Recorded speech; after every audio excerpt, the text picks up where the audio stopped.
Homecoming week wrapped up over the weekend with another big win from the Red Raider football team. Coming up, we'll have a look at highlights from Tech versus Kansas. Alcohol is a common part of the college experience for many Texas Tech students, but it can also lead to some very bad results. Find out how several campus groups are coming together to bring awareness to this important issue next.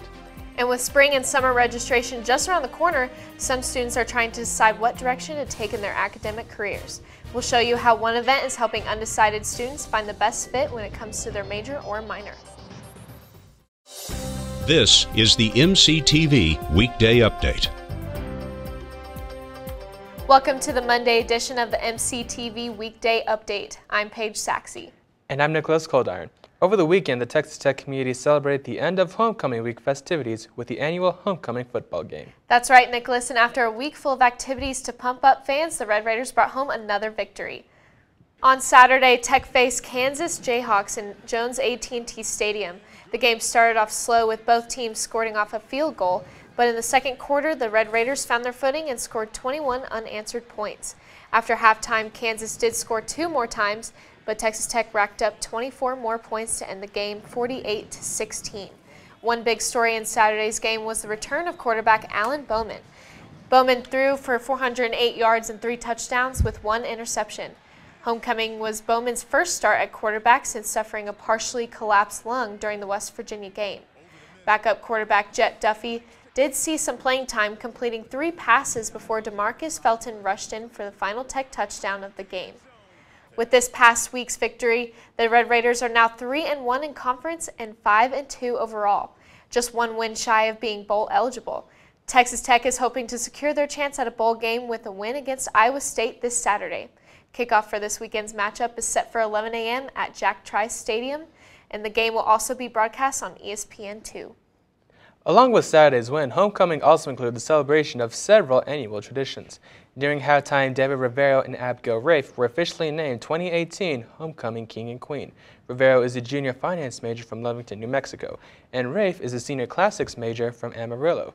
Both are members of Tech's Greek community, with Rivero representing Alpha Chi Omega and Rafe representing Beta Theta Pi. The 2018 Homecoming Corps was announced last Friday during the Rowdy Raider Rally in the Sub, after the student body voted last week. Rivero and Rafe will hold the title of King and Queen until next year's homecoming ceremonies.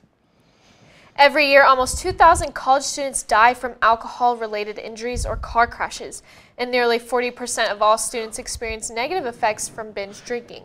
With that in mind, several university groups are coming together to help bring awareness to those issues. From now through Saturday, the Texas Tech campus is observing National Collegiate Alcohol Awareness Week.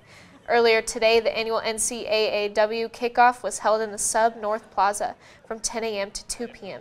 Representatives from various campus groups and organizations were on hand to provide information about this week's events. Students who stopped by could also receive information on safe drinking practices, as well as learn more about the dangers of alcohol abuse. Today's event was only the first of many activities scheduled this week. For a full list of events scheduled for this year's National Collegiate Alcohol Awareness Week, visit sab.ttu.edu and click on Events. Inside the Sub, another group took time today to celebrate the work of students here at Texas Tech. The annual Undergraduate Research Carnival was held this morning in the Sub Ballroom. The event is a chance for the Tech community to learn about the different types of research being conducted by undergraduate students across the university. The carnival featured tables throughout the Sub Ballroom staffed by students, showing off their studies and findings. The fair also featured a photo booth, free popcorn and candy, and even live animals. The annual Undergraduate Research Carnival is hosted by the Center for Integration of STEM Education and Research. Today's carnival wrapped up at noon. Most students attending Texas Tech start their college careers with a clear path to where they want to end up after they graduate. But for those who may not know what their future holds, one campus department holds an annual event to help point students in the right direction. The 2018 edition of the Majors and Minors Fair was held in the Sub Ballroom last Thursday. During the event, students trying to decide on major or minor can meet with faculty and staff from the university's 10 colleges. Students could find out more information on the required courses for each major and minor, along with details such as faculty to student ratios, minimum GPA requirements, and what career opportunities were available through each major. Representatives were also on hand to explain the process of switching majors. The Majors and Minors Fair is hosted each year by the Office in Transition and Engagement. Following Thursday's Major or Minors Fair, one college held a spin-off event to help potential majors learn more about all the college has to offer. On Friday, the College of Human Sciences hosted the second annual Human Sciences Day from 10:30 a.m. to 1 p.m. Students interested in learning more about the college could stop by the Human Science Building's Canyon Room. Various student organizations and other representatives from Human Sciences were available to answer questions, as well as encourage potential students to choose one of the college's 20 majors. I really feel like human sciences is, you really get that small college feel at a big university. You truly kind of feel like this is your home, and so I think that's an awesome aspect of our college, and Human Sciences Day really does emphasize that. So, this year, Human Sciences Day was only the second time the college has held the event. Later in the day, Human Sciences also hosted a homecoming parade watch party on the north side of the building. If you would like more information on the College of Human Sciences, visit hs.ttu.edu. After a week of wet, gloomy weather, the South Plains finally saw a return of the sun and warmer temperatures over the weekend. That's right, Nicholas. Temperatures climbed above 60 degrees all weekend, creating some great conditions for homecoming. So will we see a return of colder temperatures and rain this week? Let's take a look at the MCTV forecast. We're continuing to see some mostly sunny skies on the MCTV tower cam this afternoon. Along with the sun, highs are also climbing near the 70-degree mark. We will continue to see warmer temperatures until sunset, and overnight lows are expected to stay in the 50s. But today's increase in temperatures will be short-lived as a cold front moves into the area tomorrow. Temperatures will fall back into the 60s tomorrow afternoon, and we'll see cloudy skies throughout the day.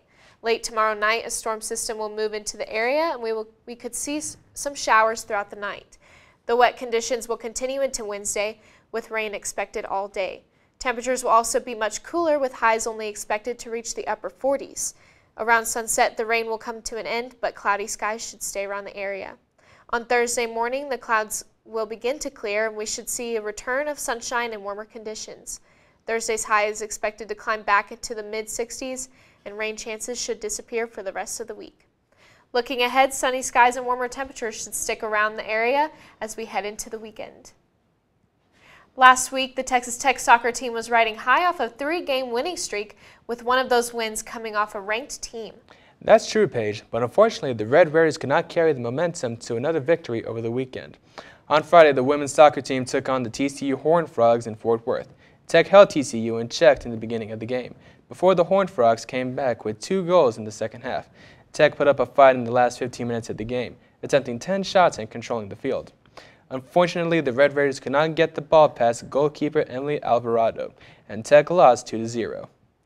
The Red Raiders hope to regroup this week as they prepare for another tough matchup against the number 20 ranked Texas Longhorns on Thursday. Kickoff is set for 7:15 p.m. at the John Walker Complex with TV coverage on Fox Sports Southwest Plus. The Texas Tech volleyball team started off Big 12 play with 4 straight wins. Since then, the team has struggled, and this past weekend was no exception. This past weekend, Tech volleyball took on Texas Longhorns in Austin. The team was hoping to end a 3-game losing streak against the Longhorns, but unfortunately the Red Raiders fell 3-0. Tech was led by senior Katie Keenan, who had 12 kills on 20 attacks, along with junior Chandler Atwood, who had 8 kills and 2 blocks. Senior Missy Owens also had 32 assists and the team's only ace of the match. Saturday's loss marked the 35th straight loss to the Longhorns. Tech volleyball is hoping to end their current losing streak as they head to Morgantown to take on West Virginia. Tip-off against the Mountaineers is set for 5 p.m. on Wednesday. As we mentioned earlier, this week is National Collegiate Alcohol Awareness Week. With that in mind, here's a special themed edition of the MCTV events calendar. Tomorrow, the inflatable drunk obstacle course will be held in the Sub-Red Raider Ballroom, starting at 11 a.m. During the event, students will be given the chance to wear drunk goggles and attempt to make their way through a maze of inflatable obstacles.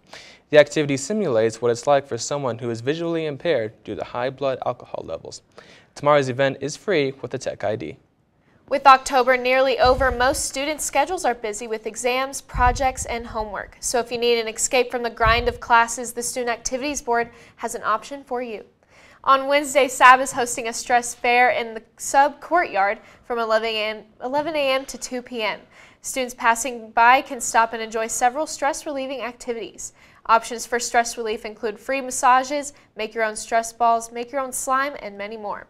Attendees will also have a chance to interact with several campus groups who are sponsoring this year's Alcohol Awareness Week. Wednesday's Stress Fair is free and open to all students.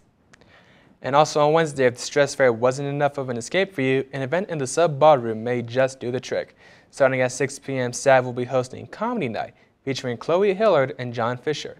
Hillard has appeared on MTV's Acting Out and NBC's Last Comic Standing, and Fisher is a musical comedian. Both entertainers are sure to have you rolling in the aisles before the end of the night. Wednesday's Comedy Night is free for students with a Tech ID. So, Nicholas, do you think you'll stop by any of this week's events? Yeah, I'm going to stop by the inflatable obstacle course tomorrow at the Sub Ballroom. Oh, cool. I might stop by the comedy night. It sounds interesting. Yeah, sounds like fun. That's all for today's edition of the MCTV Weekday Update. Thanks so much for joining us, and be sure to check ttuhub.net every day for more news. We'll see you on Thursday.